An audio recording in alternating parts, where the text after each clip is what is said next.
Hello everyone, Anthony's here. Today's topic is going to be about overcoming bulking and cutting plateaus. Basically, we're going to discuss various weight gain and weight loss strategies. And we're starting off with this quote: to get something you've never had, you have to do something you've never done.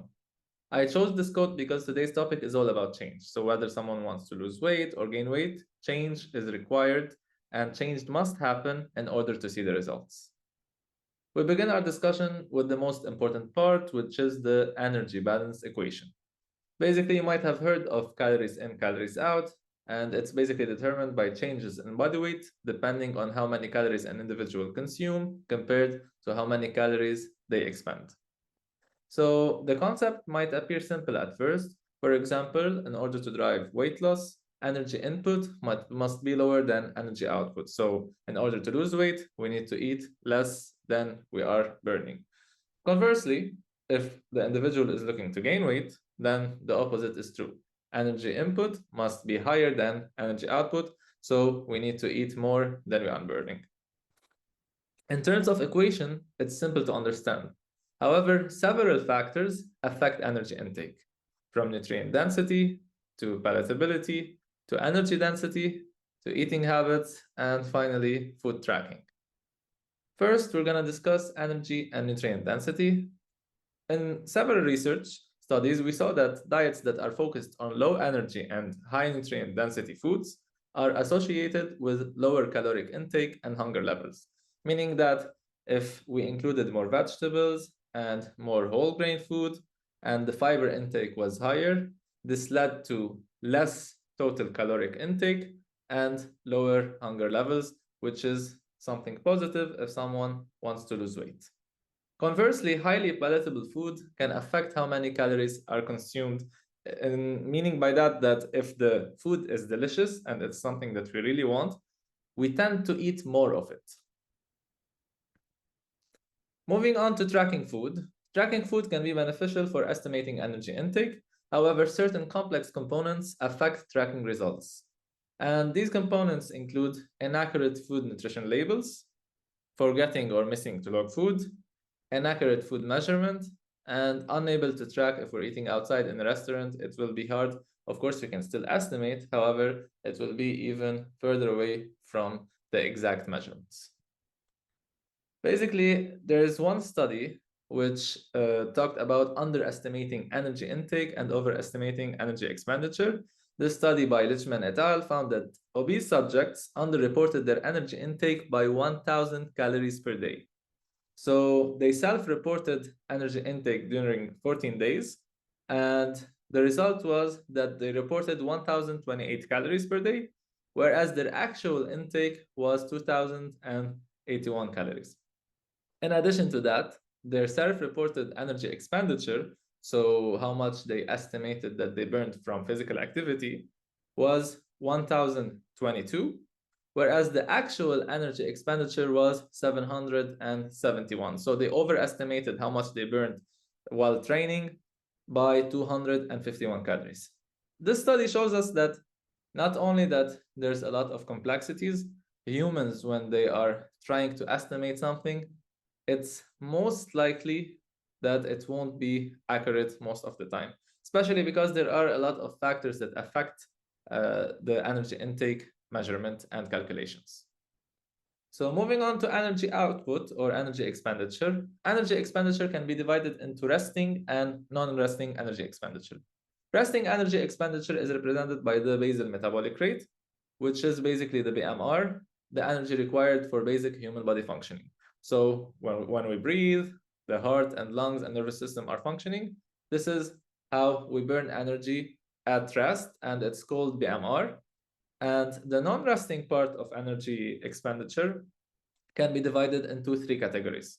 So we have energy exercise activity thermogenesis, which is structured exercise, non-exercise activity thermogenesis, which is need movement that is not structured exercise, so we're walking, fidgeting, etc., and the thermic effect of food, how much energy is required to digest and absorb food. So in order to estimate how much we are burning at rest, we need to take into consideration the resting and non-resting energy expenditure.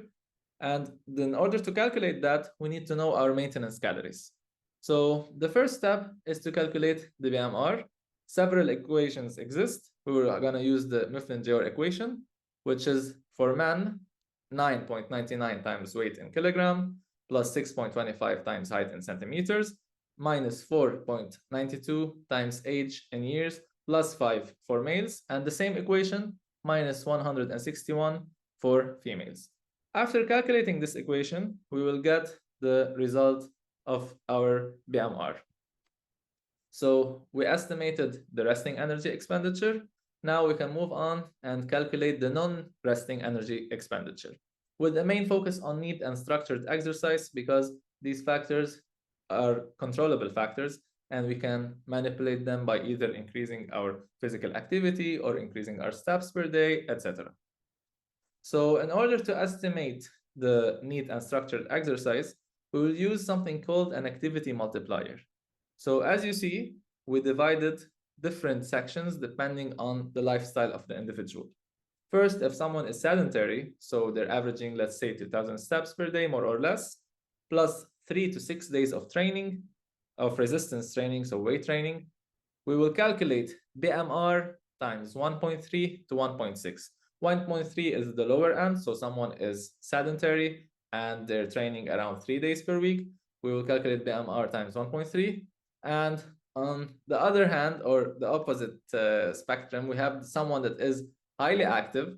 They're averaging 10,000 steps or more per day, and they're training 6 days per week. Then now we will calculate BMR times 2.2. Usually what I do is that I try to take an average whenever I'm calculating or estimating maintenance calories, because as you know, formulas or whatever mean you are using to estimate calories won't be 100% accurate.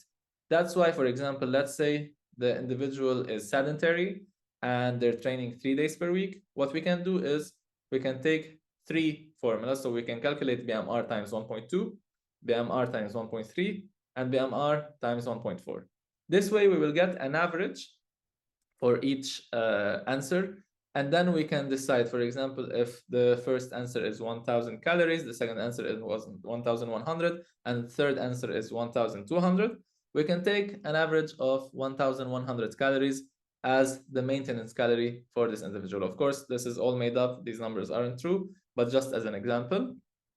And basically, once we know maintenance calories, the next step is to decide what the individual or the athlete want to do. So athletes need to go through different phases of bulking and cutting phases in order to maximize muscle growth and maximize fat loss, respectively.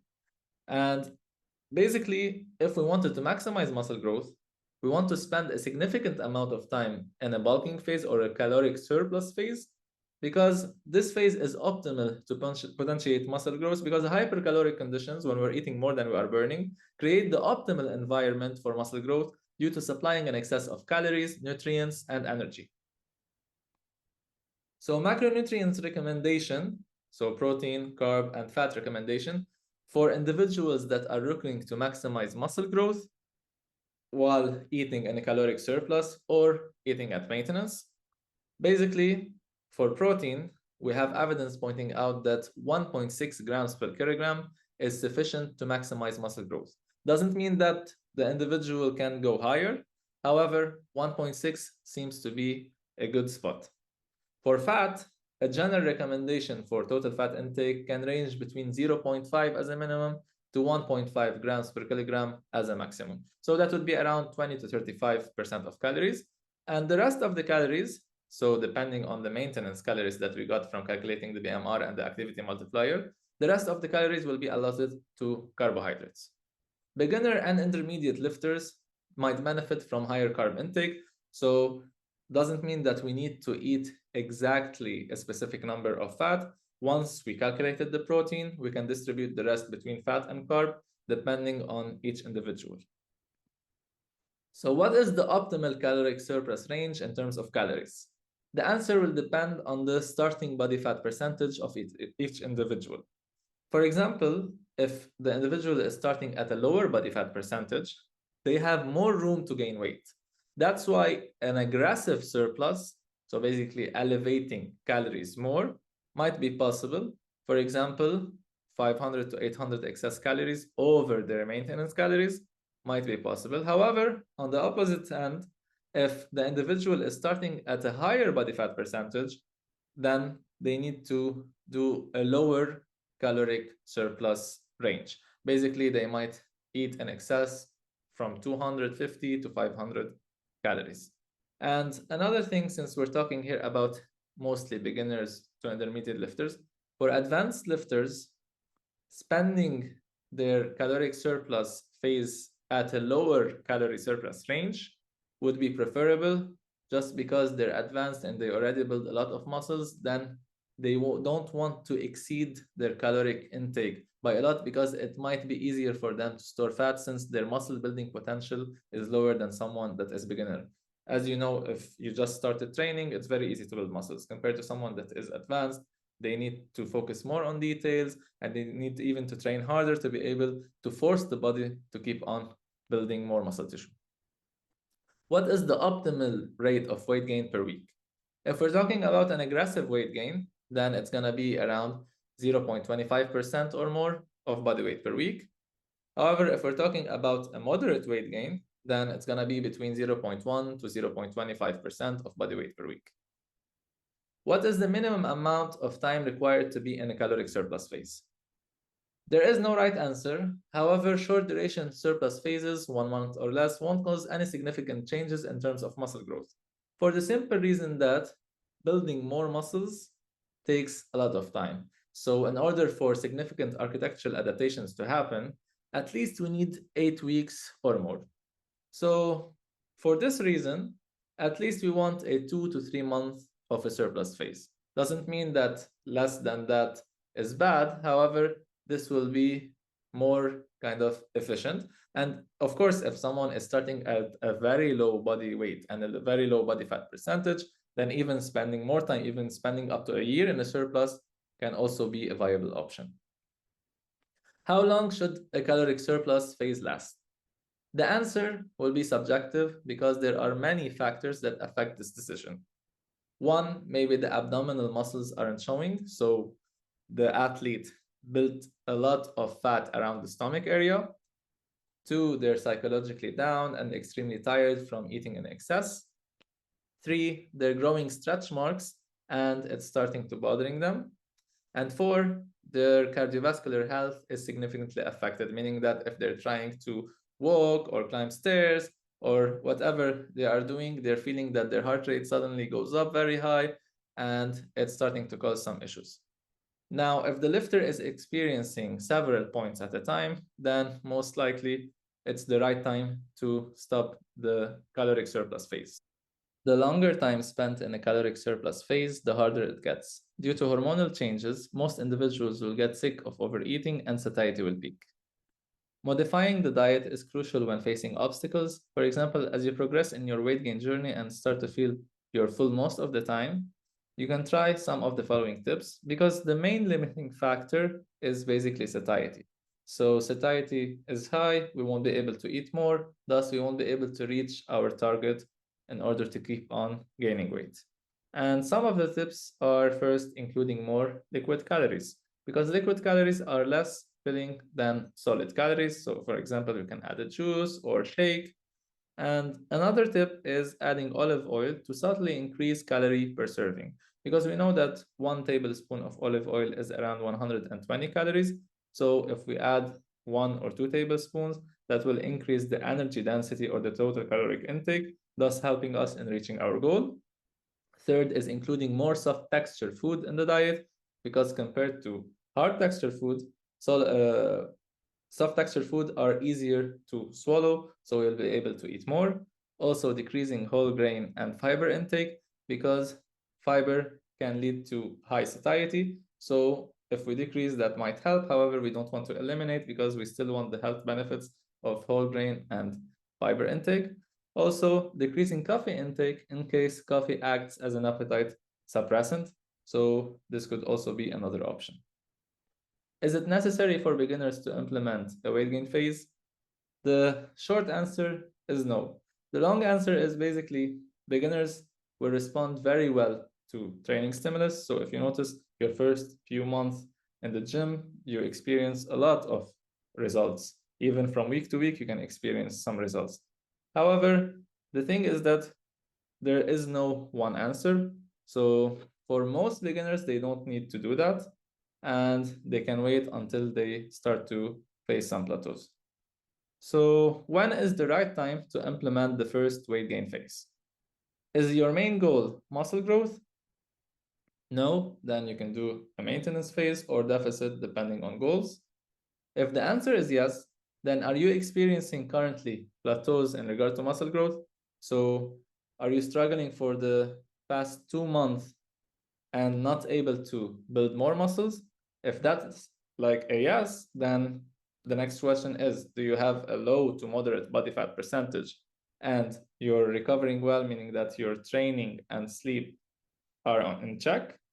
If you still answered yes, then most likely you can implement a bulking phase in order to potentiate muscle growth. So as a summary, estimating maintenance calories is the first step of the process.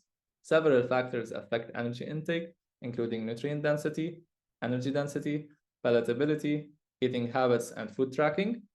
Building muscles requires the individual to be in a caloric surplus. The optimal calorie surplus range will depend on the starting body fat percentage. Spending at least 2 to 3 months in the bulking phase is advised, and taking the decision to end a surplus phase is subjective based on appearance, health markers, and psychological factors. Moving on to the second part of today's video, maximizing fat loss. Just like bulking phases are optimal for muscle growth, athletes need to spend time in cutting phases or caloric deficit phases in order to lose excess accumulated fat. Macronutrient recommendations for athletes that are looking to maximize fat loss, first starting with protein. Due to the hypocaloric nature of a deficit phase, so since we're eating less than we are burning, protein recommendations are basically higher than eucaloric or hypercaloric conditions. So if the athlete is eating at maintenance or in a surplus, we said that 1.6 is sufficient to maximize muscle growth. However, since we're in a deficit, protein recommendations increase up to 1.8 to 2.7 grams per kilogram. For fat, it's similar to before, so 20 to 35%, if there is basically enough room to still get high protein intake while keeping these percentages. However, in most cases, there won't be enough room to eat at these percentages while still eating high protein. Therefore, the fat recommendation will be around 15 to 20%, and the rest of the calories allotted for carbohydrate intake. The main reason for a higher protein recommendation in a deficit phase is due to the extensive lifestyle of resistance training as well as cardiovascular training in order to optimize body composition and achieve lower body fat levels. So these factors might increase the protein requirements since the individuals are highly active. The optimal caloric deficit range, also the answer will depend on the starting body fat percentage. Usually higher body fat percentages allow for a more aggressive deficit. Doesn't mean that they need to do an aggressive deficit, however, they have more room. So lower starting body fat, the deficit recommendation will be around 300 to 500 calories. And for the higher starting body fat, the deficit recommendation will be between 500 to 800 deficit in calories. The optimal rate of weight loss per week for a moderate cut, 0.25 to 1% of body weight, and for an aggressive cut, over 1% of body weight per week. The question is it better to bulk before cut or the opposite? And the answer will be highly dependent on the individual, except for certain extreme cases where we have an individual with very high body fat percentage and it's affecting his health. However, other than that, it comes down to what the individual is looking to prioritize. So do you want to build more muscles or do you want to lose fat? What is your main priority? What do you really want right now? And then we can take the decision. What is the minimum amount of time required to be in a caloric deficit? Similar to a caloric surplus phase, 2 to 3 months is recommended. Shorter phases are also fine. However, this will delay the time that the athlete will reach his weight target. Some training and cardio recommendations for weight loss. So if you're transitioning, for example, from a bulk to a cutting phase, you can increase your daily steps gradually as a mean to increase energy expenditure. So using the stairs, walking instead of driving when possible, etc. Also for the training, we want to keep intensity and volume of training. So the weight and the sets and the reps the same as long as possible compared to a weight gain phase. Of course, when we feel that we're not able to handle the high amount of volume, we're recovering less than before, we're feeling that we're sore most of the time, we're not able to progress in our training, then it's not wrong to decrease the volume. But as much as we can maintain intensity and volume, this will help with muscle preservation and even muscle growth in some cases. Some diet recommendations for weight loss. We want to increase the intake of whole grain foods and vegetables. So basically, we're doing the opposite of the weight gain phase because this will help with increasing satiety. Also, evidence support the use of artificial sweeteners as a mean of decreasing cravings. So Diet Pepsi, Diet Coke, and using caffeine might help with appetite suppression, as we said before, but make sure to use this recommendation wisely because very high intakes of caffeine might cause some serious side effects, and developing tolerance is very easy and fast. So one day you will feel that 1 cup of coffee was giving you this much effect, positive effect. The next day you might need 2, and the next week you might need 4. So we need to use it diligently in order to be able to keep it in check. Different dieting strategies. So the main obstacle when dieting is hunger, opposed to the main limiting factor when trying to gain weight is basically satiety. So here, the main limiting factor is hunger. And as hunger gradually increases, it becomes harder to spend more time in energy-deprived phases. With that in mind, instead of the traditional linear dieting approach, so instead of doing a deficit continuously for months on end, lifters can include intermittent energy restriction phases. So some types of intermittent energy restriction phases, we have diet refeeds. Basically, it's a period of overfeeding where calories are raised to maintenance or slightly above, and the extra calories are coming usually from carbs. And there isn't a specific guideline on how to do a diet refeed. However, spending 5 days in a deficit followed by 2 days of refeed is an option. And this is basically used if you think that you're going out on the weekend and you want to slightly eat more, then you can eat at maintenance on Saturday and Sunday. And from Monday till Friday, you can be in a deficit. And of course, it doesn't have to be in this order. You can manipulate it however you want. Another type is diet break. And the main difference between a diet refeed and a diet break is that a diet break is done for a longer duration. So for example, instead of spending 5 days in a deficit, 2 days at maintenance, we can spend 4 weeks in a deficit and 1 week at maintenance. Benefits of using intermittent energy restriction phases. So emerging evidence suggests that diet breaks and diet refeeds might offset some of the negative side effects of continuous energy restriction phases, especially if we're talking about long duration of continuous energy restriction phases. So some of the benefits, they attenuate reductions in resting metabolic rate, they improve adherence to the diet, and they reduce psychological stress from dieting. Drawbacks of intermittent energy restriction phases, simply put, they will delay the time that the athlete will reach their weight goal. So if the athlete has a competition soon, this needs to be taken. Moving on to metabolic adaptation. Metabolic adaptation is defined as the human metabolism reacting by slowing down energy expenditure, and this process is believed to make it harder for individuals to lose weight. When individuals spend time in caloric restricted phases, weight loss occurs not only in terms of body weight, but in all compartments of the body. So we lose fat, we lose muscle tissue, we lose bone, we even lose organ tissue. Therefore, it's normal that energy expenditure is lower than what it was. And another point to consider is that when adjusted for body weight, so if an individual went from 100 kilograms to 80 kilograms, yes, energy expenditure is lower. However, if we compare this individual to other individuals with the same body weight, so other individuals weighing at 80 kilograms, then resting energy expenditure, or BMR, is the same. One clinical trial by Label et al. Found that as body weight changes, the non-resting energy components basically need change in opposite direction. For example, in a caloric deficit, activity decreased as a reaction for the human body to preserve energy. Conversely, in a caloric surplus, activity levels increased as a way to expend excess energy.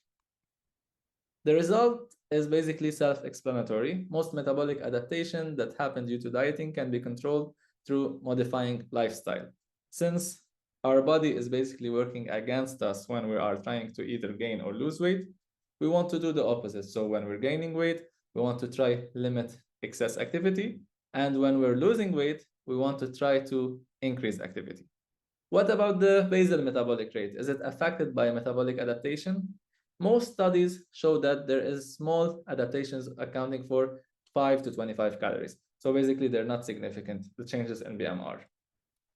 What about extreme and aggressive weight loss cases? There might be bigger compensations when accounting for aggressive deficits. For example, in one study, individuals lost over 25% of their body weight over a 5-month period. And when testing for metabolic rate decrease, the result was 75 to 100 calories per day. Of course, this might be significant. However, in most cases, we are not losing 25% of our body weight in 5 months. So most likely, in most cases, it's closer to the 5 to 25 calories, and it won't be significant in terms of BMR. Some hormonal changes that happen, basically the thyroid hormones decrease after a prolonged period of energy deficit, and the ghrelin hormone, which is the hunger hormone, will increase.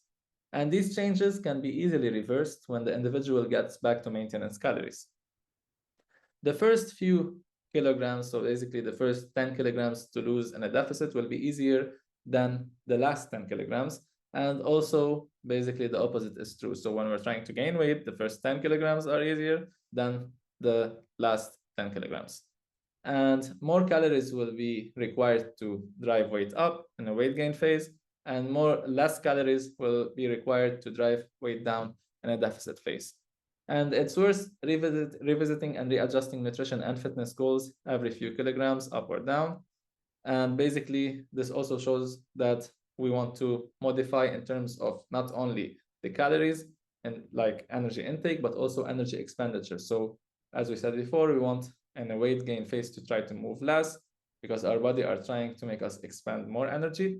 And in a weight loss phase, we want to try to move more because our body is trying to preserve energy, as this will help in driving higher NEAT percentage, and we will be able to achieve our goal in a much easier way.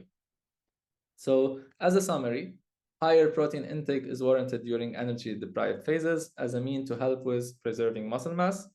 Decreasing fat intake will allow for a more balanced carb and protein ratio. However, fat intake is still essential for optimal hormonal functioning. Higher starting body fat percentage will allow for a more aggressive cutting phase, and increasing whole grain and vegetable intake might help with increasing satiety. And finally, intermittent energy restricted phases might help with adherence, decreasing psychological distress due to dieting, and finally, attenuating reductions in resting metabolic rate. These are the references used in today's video. I hope that you enjoyed it, and see you soon.